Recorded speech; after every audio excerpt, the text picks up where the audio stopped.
Welcome to episode 33 of the Caregivers podcast. I'm your host, Dr. Mark Ropeleski, and you can call me Dr. Mark. Caregiving is usually framed as love, duty, and sacrifice. But for some people, something much more complicated is happening. They're not only caring for someone who needs them, but they're also stepping back into an old survival role. Our guest today is Greg Fougere, a trauma-informed coach whose work focuses on nervous system patterns, self-abandonment, and the survival strategies people learn inside very difficult family systems. Today, we're talking about what happens when caregiving is not just exhausting, but wired into survival. And before we begin, please subscribe to the Caregivers podcast on Apple Podcasts, Spotify, or wherever you listen or watch. It's free, it takes a second, and it's one of the best ways you can support the show and keep us around. Greg Fougere, welcome. Welcome to the Caregivers podcast. We're here to heal out loud. We're really thrilled that you're here and look forward to an amazing conversation. Great. Thank you for having me. I'm looking forward to this. Well, in keeping with tradition, let's just jump right into things. Greg, do you really think that some people enter the world of caregiving already primed by old family patterns and roles and survival patterns that existed long before anyone gets sick? I do. I believe that that we often take on certain roles to survive our family dynamics, and some of those roles are learning to abandon ourselves in order to put other people first. Growing up. So yes, I do. And do you think that some of those are entrenched all along, only meant to sort of be reborn when called to caregiving? Or do you think that sometimes individuals are well healed, but then caregiving just brings everything back? I think there are parts of us that perhaps are more, empathetic and are kind of more wired to kind of serve other people.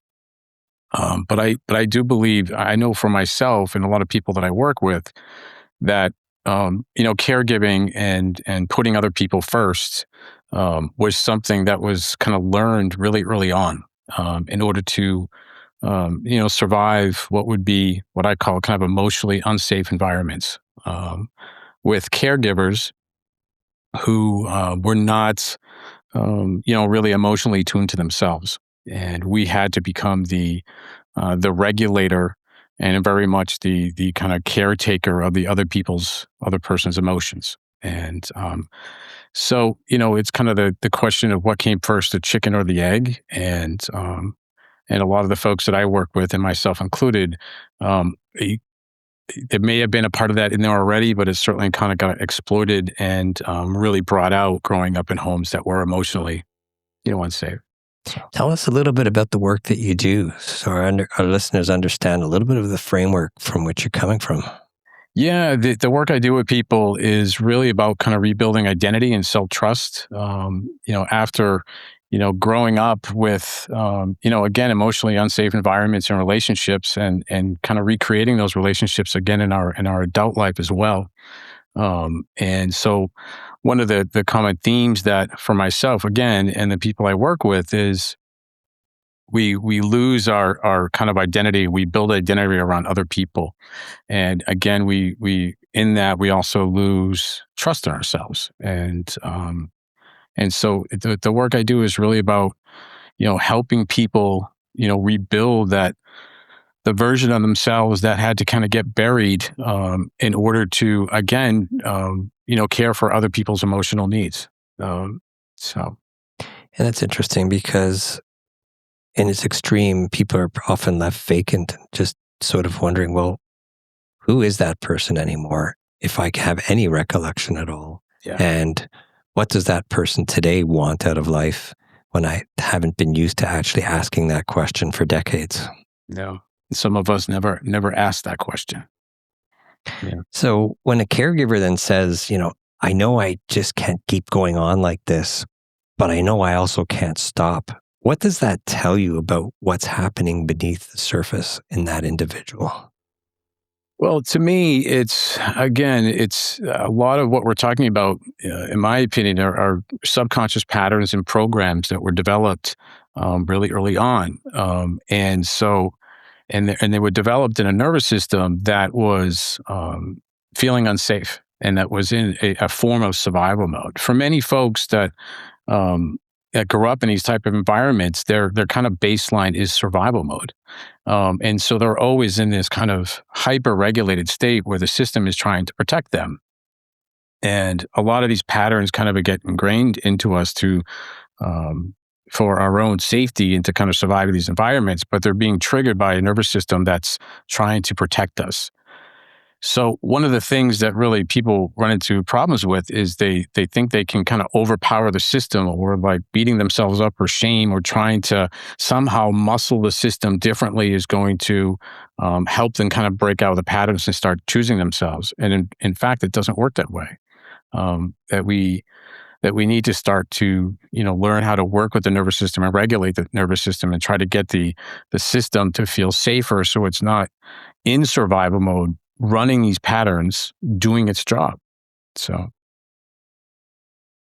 can you tell us a little bit more what survival mode looks like in a caregiver, but also maybe take it one level further and tell us what it feels like? Because I think a lot of people are wondering whether or not, like, am I in survival? Am I getting close to survival mode? But what would I be feeling if I was? And often it's that first step of recognizing the feeling that makes someone say, whoa, maybe I'm further along that path than I thought. That's for a caregiver who's still functioning and still showing up and still getting everything done, but maybe just needs to stop and reflect for a moment. Yeah, it's a great question. And it often comes when people start burning out, and just like you described a few minutes ago, when people just kind of can't go on like they're going on anymore. Because for many folks, it's really hard to identify they're in survival mode because they have no perspective on it, right? So it's been this kind of way they've been showing up in the world for most of their lives, and it's hard to kind of identify until you start to be able to start to step out of it. So it's the a lot of people will call it, different forms of kind of anxiety, or kind of being like on all the time, or always having to do or perform, feeling this incredible pressure to kind of be on for everyone. And at a certain point, our systems just start to give up, and then we start to get burnt out. And that's usually the first sign that we've been in survival mode for a long time. So it's for someone to be in survival mode, to kind of explain to them what survival mode is. It's hard for them to see it because they're inside of it, and there's really no perspective, no separate perspective. So, what does burnout feel like for a caregiver, perhaps compared to an executive in a company who's running the show 24/7? What's different for a caregiver in your estimate? It's this burnout that just follows you in every aspect of your life. It's this complete exhaustion, right? It's to many folks. When I got to the point where I literally collapsed, it was brushing my teeth and going. What was left of my hair at the time was almost impossible. It was a complete and utter exhaustion. That's what burnout becomes. It turns into this. That's at the extreme form, but it's when it's this thing that doesn't respond to, how do I put this? It doesn't respond to the usual kind of things we do for ourselves to motivate ourselves to kind of get us going, right? It doesn't respond to kind of the pep talks, or to this kind of reasoning with ourselves, or kind of talking to ourselves. We just can't kind of keep going anymore. Well, to quote Dyke Drummond, who's written extensively and had one of the first books out there on physician burnout, it's like those little things that you're describing are really not filling the energy tank to restore balance, right? Like they're little taps or little hits, but they're really not shifting the balance to restore energy. And as you say, you just get so depleted where that every task just becomes a huge effort. It's not about the motivation. It's just about that sort of physical sense of it. You still got juice left in you. Yeah, it absolutely is an energy issue, and it doesn't respond to things like motivation or it's not a motivation issue. What about coffee? No, coffee doesn't work either. That's for sure. So how does someone know then that they're not just tired or overwhelmed, but stuck in a pattern that keeps overriding their own limits?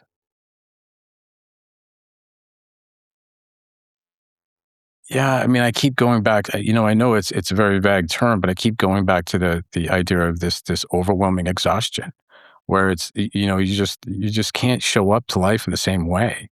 And I understand the joke about coffee and stuff, but those things don't work either, right? These other tools that were ways that I could kind of override my system and kind of keep pushing myself kind of beyond the limits, they start failing, right? That I can't, I just can't get it moving anymore. And one of the things that you can kind of really tell that you're at that point is the more we start putting pressure on ourselves, internally, is it causes even more exhaustion, right? And it turns into this really destructive kind of loop where it's like spinning your tires in the mud, right?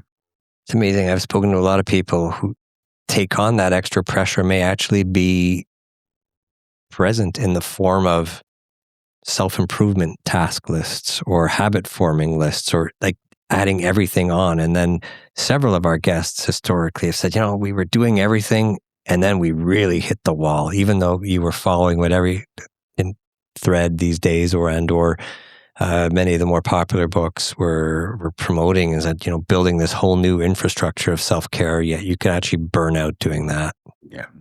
I love that. I'm really happy that you brought that up, because it's true. And that's what leads to this, it leads to a lot of shame, and it leads to a lot of kind of like self-loathing in a lot of ways too, that you're doing all these things that are people telling you to do that should be good for you and start to restore some energy, and they're not working. They burn you out more. They make you feel worse.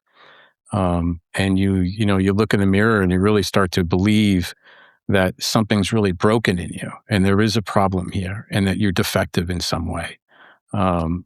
And that increases that kind of adversarial relationship that we have with ourselves. I'm doing the yoga, I'm drinking the coffee, I'm doing these things that, people say that are supposed to help me, right? I'm reading the right books and I'm listening to the right podcasts, but things aren't changing. They're getting worse for me.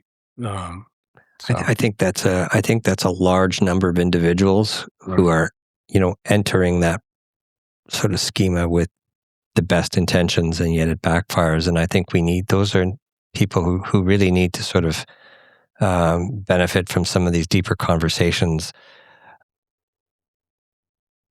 What's the first sign that you feel when you're stuck? Is it that you wake up in the morning and you may have gone 8 hours and you feel no refreshment at all? Like, is that a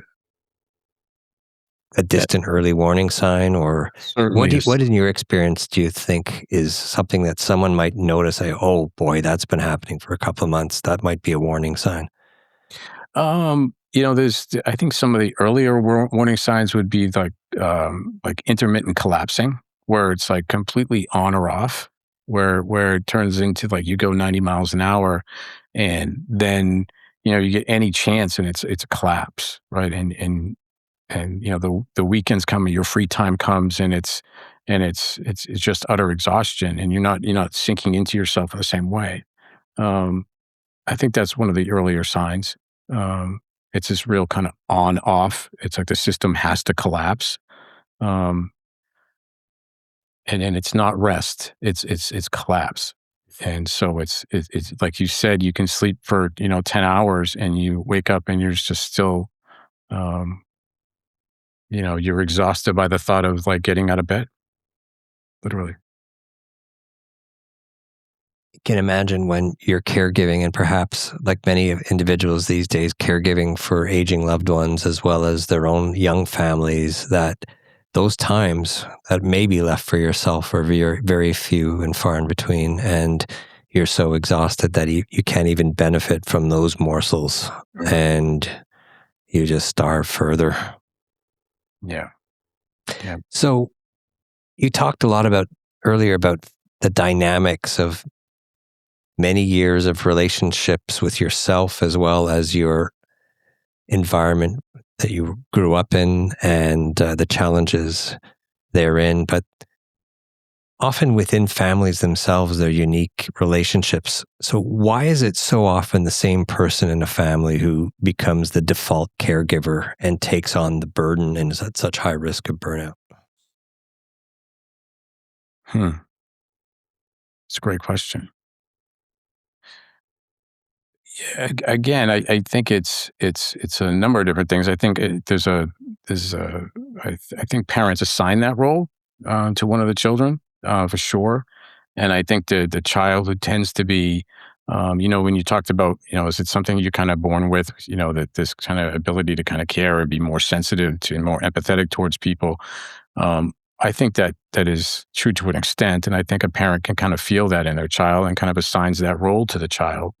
Um, and again, it's an adaptation by the system, right? It's a certain way that your nervous system responded to the environment, and you learned really early on that if I kind of catered to them kind of emotionally in a certain way, that I benefit and I stay safer. Absolutely. Some primitive security. Mhm. Yeah, yeah. That that I can receive some love, I can receive some connection and affection, and so that's again, I think so much of it is a learned response, but it also is a role that we get assigned very early age too. So And what would make for the fact that that would keep getting reinforced by siblings over time, such that when big responsibilities needed to be taken on in the future, bang, it falls on your shoulders? mm. Well, again, I think families in many ways, especially when again, I focus a lot on very more emotionally dysfunctional families. Hmm. Uh, they operate in systems, and people. There is a point where people have roles, and that doesn't mean roles can't shift a little bit depending on how it suits the system. But those roles are something that get created very early on, and so many people play those roles throughout their lives without stepping out of them, without even knowing they're playing a role. So, um, and everyone is playing the role in the system and ultimately to stay safe, right? And so, um, it's just how people know to show up. So, It's ironic how in that pursuit of safety, you can actually take a pounding that accumulates over time and leaves you very resource depleted. mm, yeah. Can you teach us a little bit more about the term parentification, and how it sort of quickly trains someone, if you will, to become the one who overfunctions, absorbs guilt, takes on too much, and just can never step back? Yeah, I mean, again, it comes back to, how we, in healthy families, right? That the parent is teaching or demonstrating, healthy emotions to a child, and they're giving the child the space in the room to explore their own emotions and to feel their own emotions and to make mistakes with their own emotions and what have you. And that doesn't happen in these families. It gets flipped. And the child becomes it's the complete opposite. The child becomes the emotional regulator of the parent. That you can control the parent's emotions based on how you behave and how you kind of sacrifice yourself and what you do for them.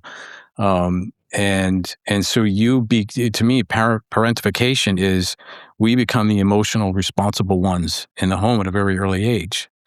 The We put it all on our shoulders, right? Where it really should be on the parent's shoulders is to control the emotional tenor of the home. So the roles get reversed. You can see how a lot of positive and negative, but regardless, important shaping experiences of the child are lost when they take on that burden so early on. Yeah.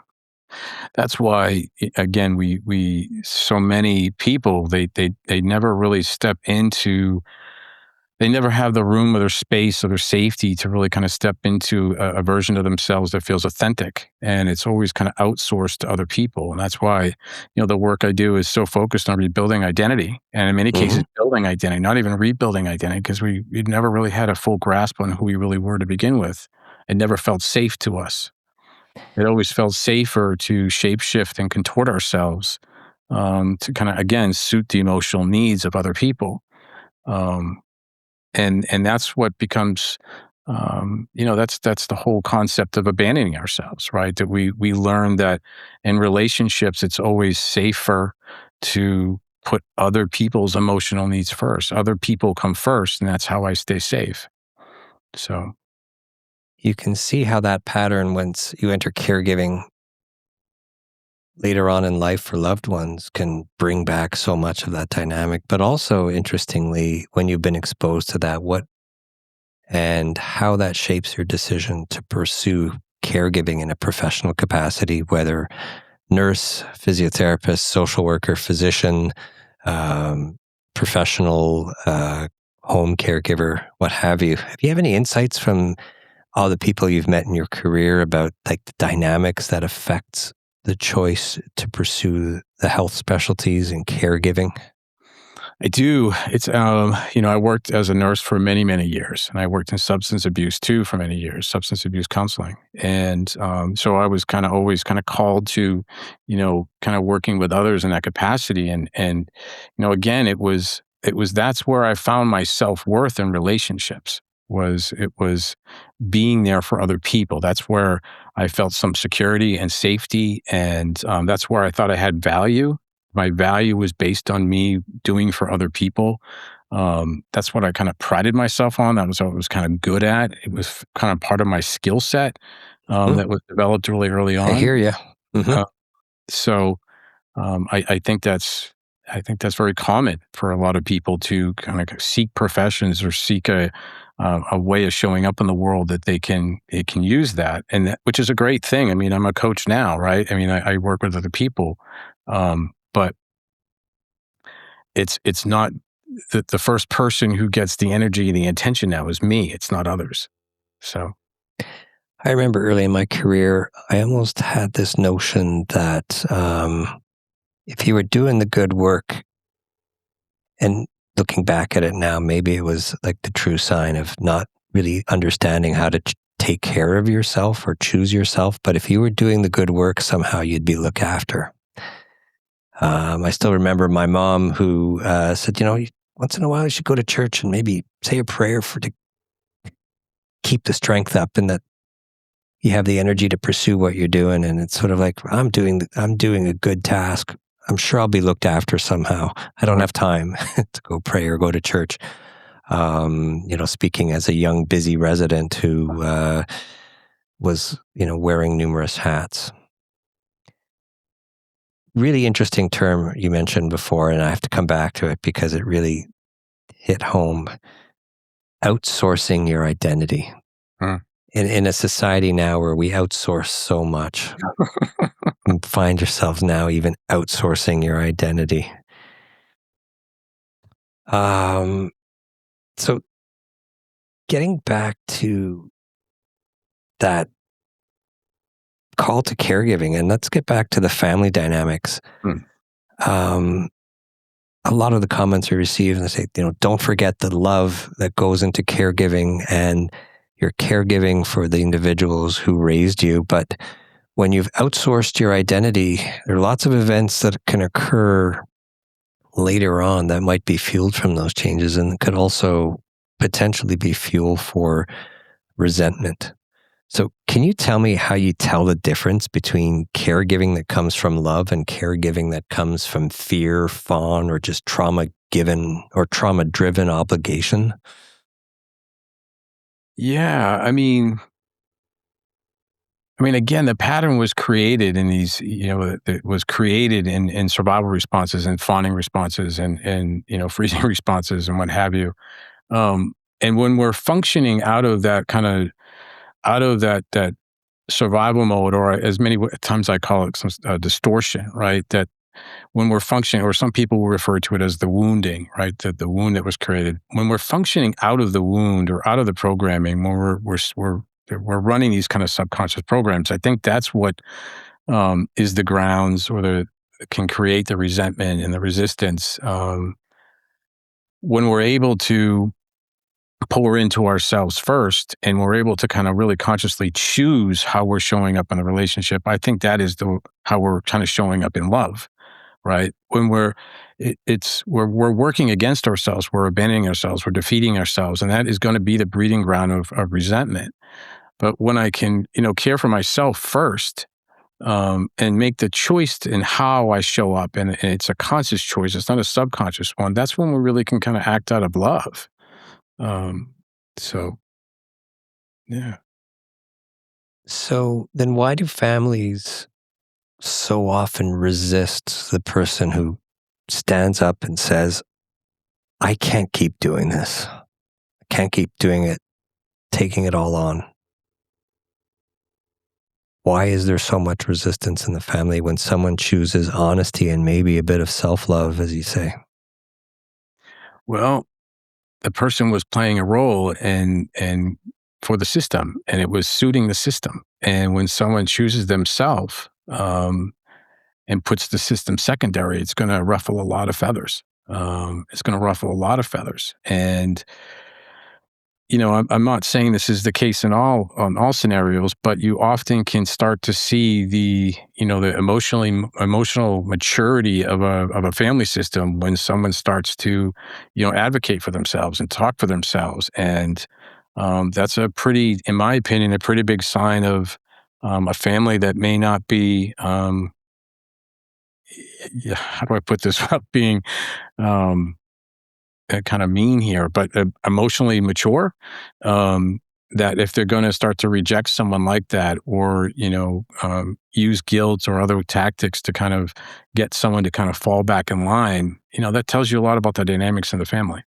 So, Well, it pushes a little bit of a destructive agenda towards that individual, and that who they are doesn't matter. The role matters more. yeah, exactly. Exactly. And that's this, that's just a self-preservation mechanism too for individuals and the family unit as well. Just like the caregiving role that we kind of stepped into was just another it's a way for us to protect ourselves. So, It's striking how family dynamics goes on for decades and decades and decades after those important formative years at the beginning when families are starting off. And it's a very powerful image. mm, How do we talk honestly then about caregiver anger when it emerges without actually shaming caregivers in the process? hmm. It's a great question. I haven't really thought about that. I think I mean, obviously, I think it's super important for people who are in roles of caregiving to have outlets and have support for themselves as well.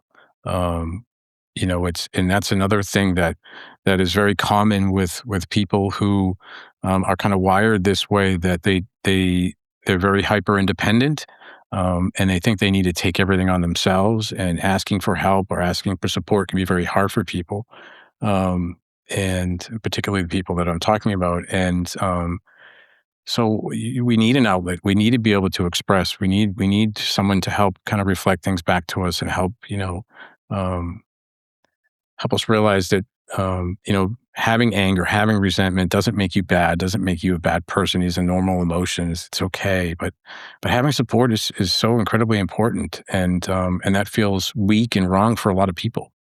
Um, so yeah. Often, when people will try to save some space for themselves in this whole caregiving dynamic and start some affirmations of their own needs,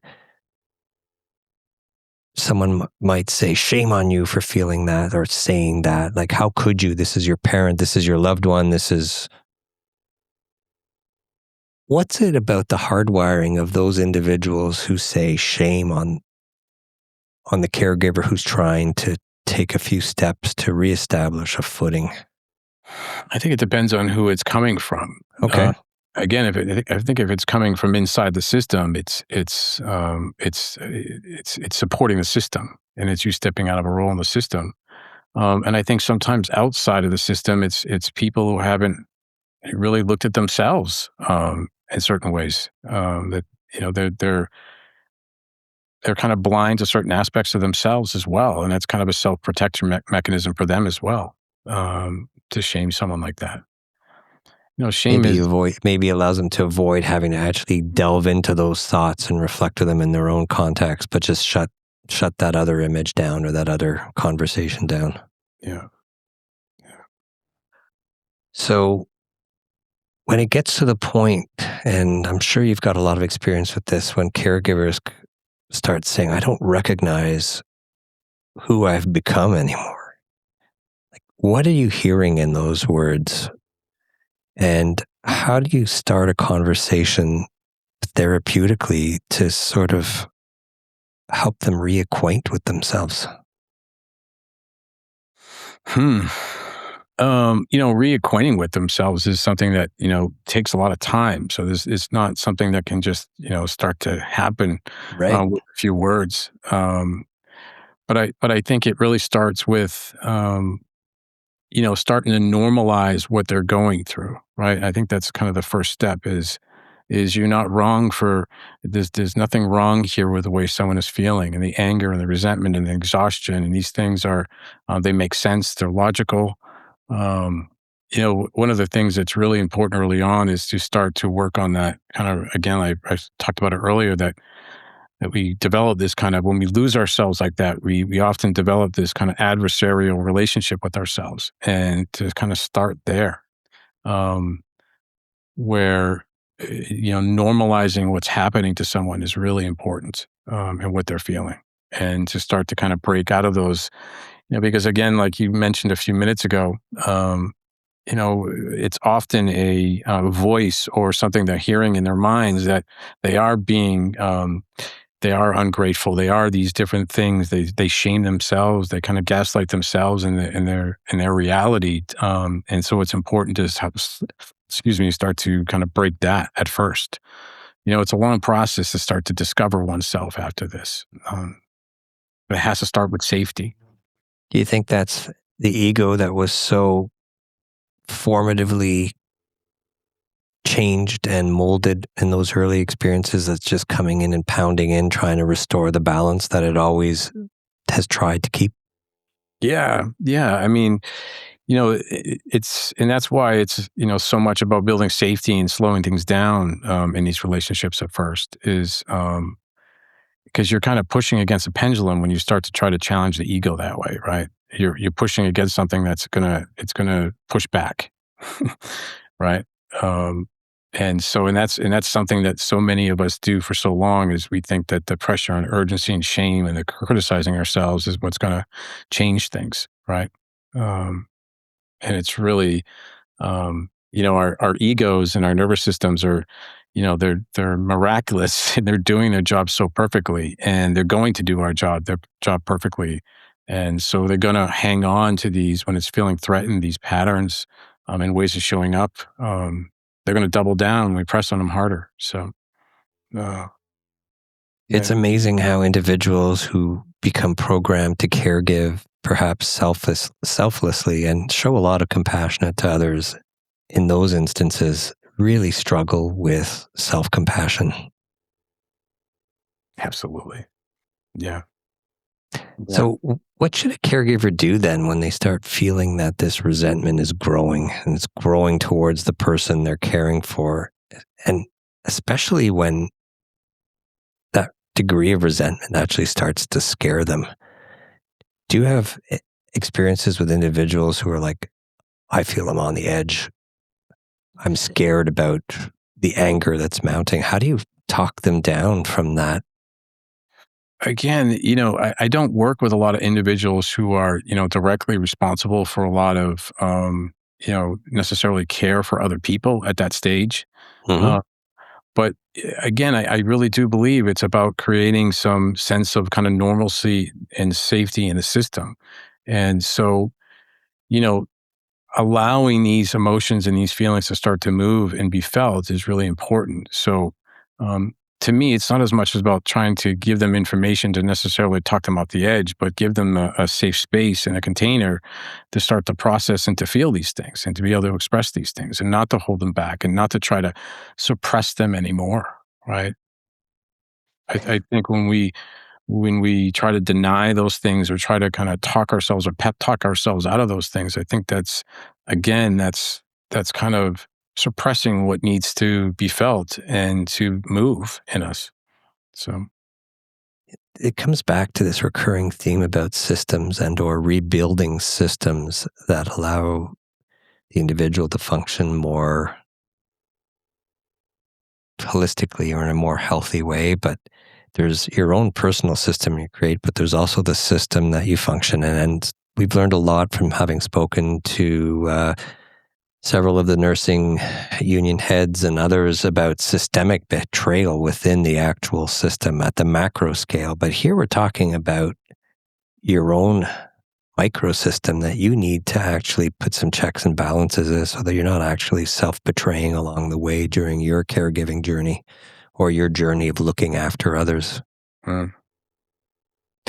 So if a person is needing care, but they also happen to be a parent who really harmed you in the past, manipulated you, trained you almost to abandon yourself, what does the process of healing look like in that context?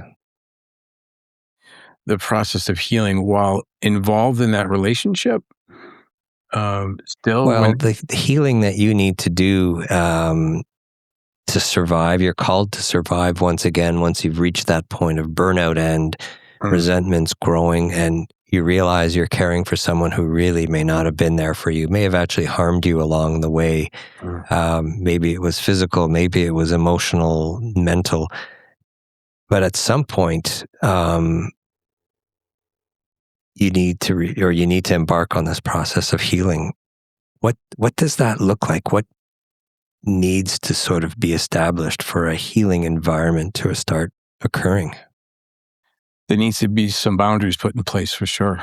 It's very hard to, again, start to work with a system when the system is, when you're involved with, people in a similar environment that kind of train the system to begin with. And it's going to continually trigger the system and it's going to trigger those old patterns, even if we're aware of them to a certain degree.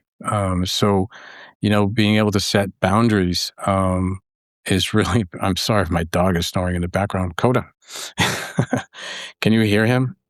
Yeah, it's a rumble. my apologies. That's okay. So, it doesn't, I think boundaries are really important at that point, because it's really hard to, start to address your stuff when the system is feeling unsafe. And it's especially early on, that being involved in those relationships is going to constantly kind of trigger the system to protect itself. And that's where we start to lose a lot of control and agency over ourselves, because it's firing all those kind of patterns and programs that it learned really early on and really well on how to keep us safe. So it's interesting you refer to like the system responds to our own attempts at setting boundaries, and it can come back pretty hard to try and suppress our attempts. And when we're feeling burned out or we're feeling under-resourced emotionally to cope with that, it can put us back in our place pretty effectively. It can. It's doing its job from the best it knows how, right? With the information we gave it and the experiences we gave it. So we're going to take a break, folks. This is a really intriguing and amazing discussion with our guest today, Greg from Heal Out Loud. We'll be back shortly.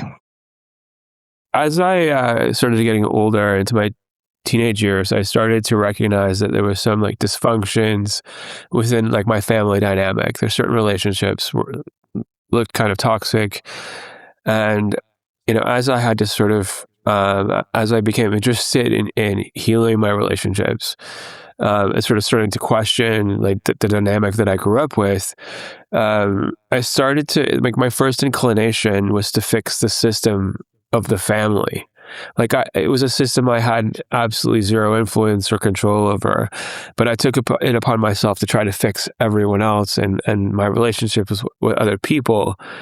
And I did that for years, and it was exhausting and not very fruitful, to be honest. And then at some point, I sort of looked at, okay, I have to fix this internally. The system that I need to fix is inside, and maybe that means I need to set some boundaries or whatever. But I think a lot of people waste an enormous amount of their life and their emotional capital trying to fix these entrenched family dynamics that go back generations. So is there anything that can sort of help get people to stop focusing externally and sort of look to themselves? Is there, like, how do you sort of guide people to sort of stop looking externally and maybe start focusing on regulating their own nervous system and their own emotional base? It's a great question, and unfortunately, most of the people that I work with are, coming to me after, the real kind of collapse, and they are kind of totally burnt out, and they're at the point where they kind of can't go on in their system and their family system. So it's hard to, necessarily be able to give people advice when they're still in the mode of convinced that there's still some way to make it work externally, that they still have some power over being able to kind of fix the system or other people. I mean, that's a place that, people get locked into for so long. I think it's really important that we talk about this stuff and get this stuff out there and people become more aware of it. But it's hard to, again, we're talking about these kind of deep-rooted patterns. And I think it's hard to, kind of convince people that they need to do something before they're ready. And we often need to be at the place, sometimes for some of us, have to be at the place where we just can't go on the way we're going on. And that becomes a real opportunity to start to make a pivot. So how do you know when you're ready, though? There's being burned out and being exhausted, but that doesn't equate with ready to exert change, especially if you don't have much, you feel like you have much energy to begin with. But can you shed some light for the listeners to what to look for? Like, maybe I'm ready. Yeah, it's when it's that exhaustion, but it's also starting to see, and that at some level that the system isn't responding to you, that other people aren't seeing you, that other people don't have your best interest at heart, right? It's when things start to click a little bit, and you can see that you're both seeing it, but you can also feel this resistance inside that doesn't want to see it, and it wants to kind of run away from it. It's exhaustion, and it's a lot of confusion, and it's also often when a lot of kind of resentment and anger start boiling out of you too, or coming out of you as well. It feels like more resistance, right? Everything has this kind of more of a kind of gritty. You just know that something's kind of changing, and again, it's hard for me to say because most of the people that end up in the coaching container with me are at a point where they're well past that point, and they're pretty desperate to do something. And a lot of people that I end up kind of working with too have already gotten to the point where they've set some real boundaries with their families, and now it gets to the point where, okay, how do I start to rebuild the relationship with myself? Right, that they've gotten to the point where they're so frustrated and so this and so that, and they've had no choice but to set some real boundaries with people. And at that point, they go, okay, well, why isn't things getting better in my life? Why aren't things improving? I've created the distance. I've set some boundaries.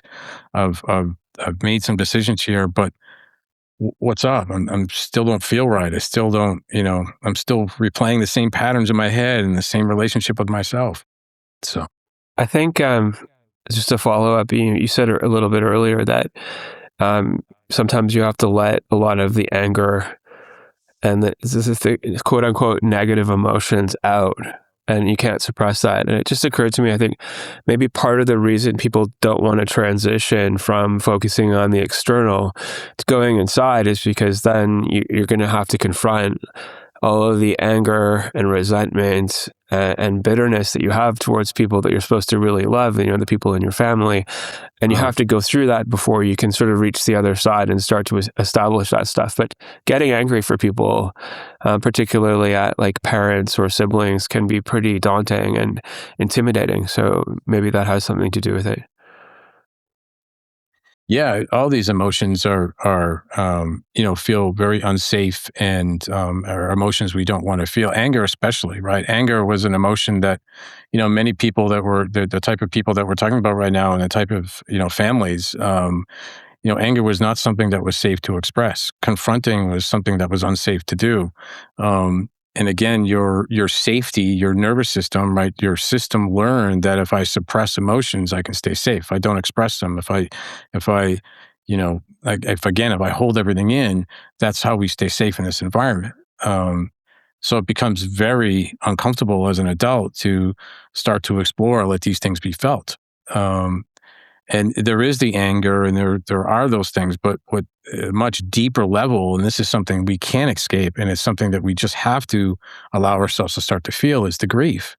And this becomes really difficult to start to really meet the reality that your family isn't what you've always hoped for and been kind of working for, and the relationships aren't going to be the way that you've been, hoping and trying for, and that's really hard. And so there's the anger piece, but I think in many ways a more difficult one or harder one for a lot of people is to really experience that grief that they need to go through, and that takes time. Grief is one of those emotions that there's no speeding it up. It needs to be felt. Thanks for answering my question. It's pretty tough to grieve when other people's choices had such a profound impact on where you find yourself today, whether caregiving or in other parts of life. When we talk about these very difficult dynamics and then take in someone who's taken on caregiving either as a career or has gravitated towards caregiving for the individual, and you can appreciate that at some point a caregiver would just wish that it would all just come to an end, not because they don't love the person they're looking after, but just because they don't know how much longer they can survive it. Like, what does it mean when you get to that point? What does it mean when you get to that point? It's, that's where things can really start to change for you at that point, right? When it gets to that's the level that a lot of people have to get to before they're going to start to choose themselves differently, right? And unfortunately, that can be quite excruciating, and it really can be painful. But sometimes that's the very thing we need to start to kind of crack us open and get to a different perspective on things and to look at ourselves differently. So, there's the other side of that coin there too, and that can be where we start to find that freedom that we've been looking for. So. That's brilliant, actually, because all along you're saying, I got this, I can do this, and it piles on, and it piles on, and it piles on, and you're just in this state. And then suddenly that realization, as you so elegantly put it, that once you realize you can't survive, there's the wake-up call to take perhaps a couple of really important steps, albeit in a very energy depleted state, which always makes those steps feel like leaps, but important nevertheless.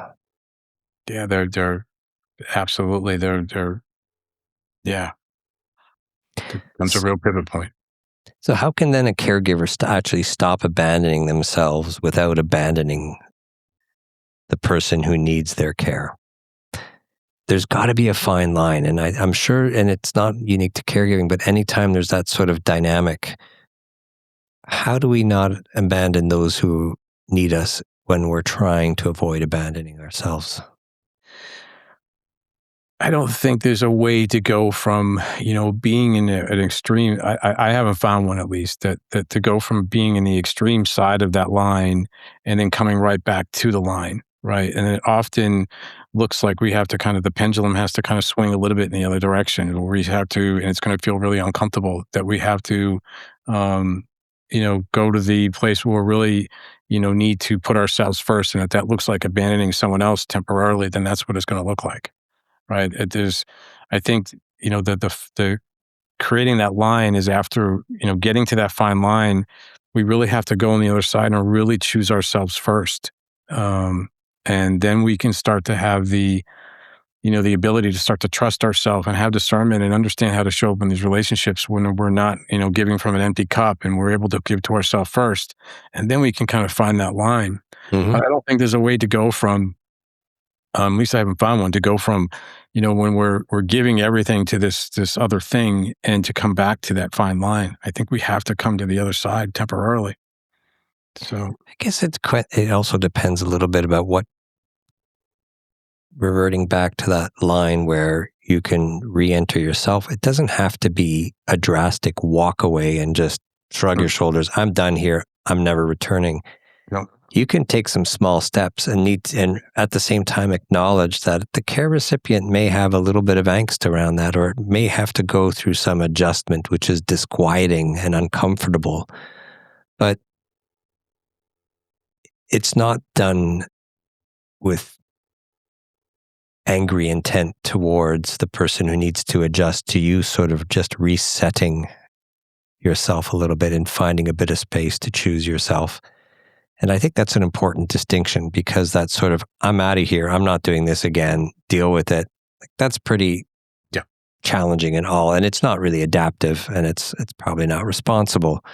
But there are ways you can redirect responsibility to yourself by taking those small steps and those first leaps, accepting the discomfort it might create, as you really aptly pointed out.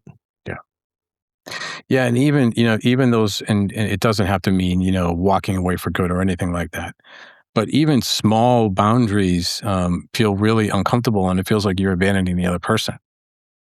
Right? It's the and any type of boundary feels that way, and so we have to be kind of willing to kind of feel that discomfort and get on the other side before we can start to find the place where we're able to show up for them and ourselves, right? Again, to be able to give from that kind of full cup, if you will, and not from just continually giving from an empty one.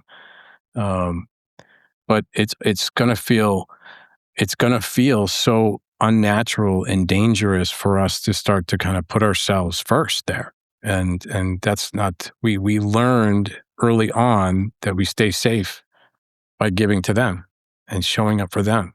And so it's always going to feel unnatural to a degree. Well, I think we also need to be prepared for what the dynamics of the family have conditioned in the care recipient. And if they say, how could you ever do this to me?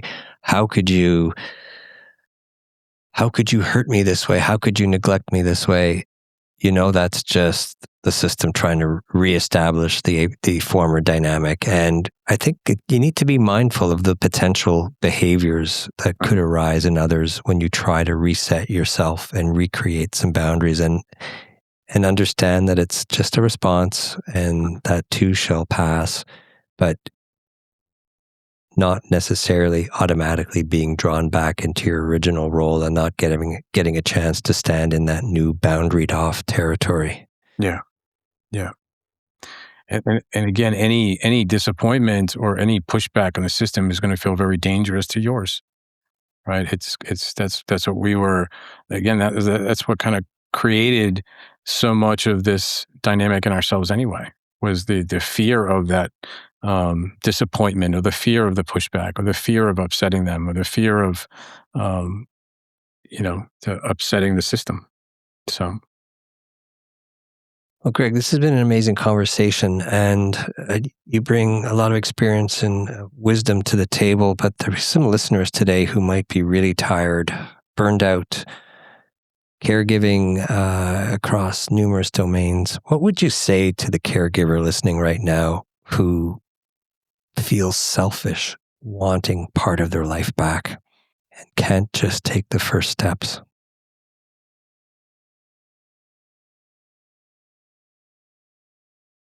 what would I say? It's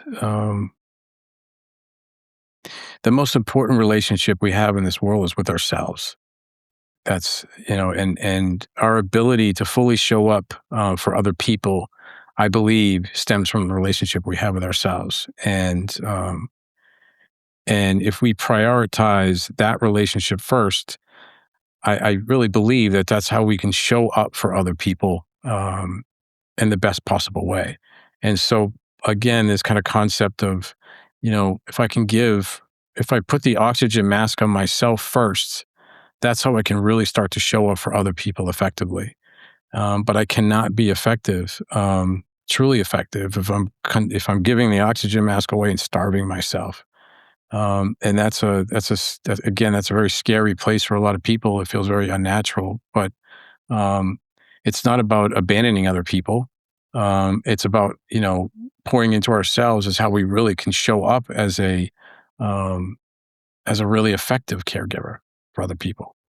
So then if someone listening recognizes themselves in this conversation we've had today for the first time, they're just sort of realizing, oh my God, that's me. What's the first thing you'd want them to understand about what's happening to them in this moment of realization? That nothing inside of them is broken. There's nothing bad in them. There is nothing wrong with them. Their system is working absolutely perfectly. It adapted, and we can recondition the system. We can work with the system in a way that we can start to suit our lives now, and we can get to the place where these patterns, these very intelligent patterns and programs that were developed for us to, survive and function in our lives when we were younger. They were intelligent. They make sense, and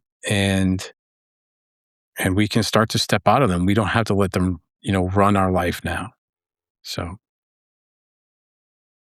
with decades of experience caring for others in nursing and working in addictions and now trauma-informed coaching, if you had a message to tell yourself 30 years ago,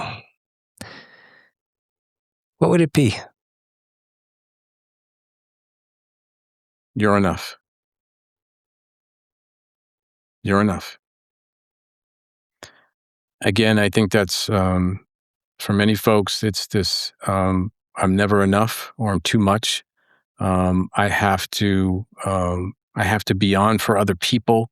I have to constantly be earning love and affection from other people. And I think, for me in particular, looking back on my younger self, it would be, you're enough. You're enough. You're worthy. You matter. So, yeah. I want to thank you for your time and your honesty. You really brought this into perspective for a lot of people today, and we appreciate you joining the podcast. This wraps up episode 3 of season 3 here at the Caregivers podcast, and we're thrilled that you joined us. Leave us a comment. We're interested to hear what you think because it shapes ideas and it shapes future episodes. I'm your host, Dr. Mark, and we'll see you next time. If this conversation felt uncomfortably familiar, you're not alone. Greg, thank you for being here and for helping us name the patterns that can hide underneath caregiving, and for showing that caring for someone else should not have to mean disappearing yourself. And if this episode meant something to you, please share it. Please subscribe to the Caregivers podcast on Apple Podcasts, Spotify, or wherever you listen. It's free and just takes a second, and it really helps support the show and will help keep us around. Before we wrap up, I wanted to remind you of something important. The conversations you hear on this podcast are here to inform, to support, to spark reflection. They're not a substitute for professional medical advice, care, therapy, or crisis services. Listening to this podcast does not create a doctor-patient or caregiver-client relationship between us. If you're facing a medical concern, health challenge, a mental health challenge, or a caregiving situation that needs guidance, I encourage you to reach out to a qualified professional who knows your story. If you're ever in crisis, please don't wait. Call your local emergency number or recognize organized crisis hotline right away. You deserve real-time help and support. The views you hear on this show, whether from me or my guests, are our own. They don't necessarily reflect any organizations we work with, or are part of, or have worked with, or been part of in the past. This podcast is an independent production. It's not tied to any hospital, university, or healthcare system. Thank you for being here, for listening, and most of all, for taking the time to care for yourself while you continue to care for others. I look forward to hearing from you.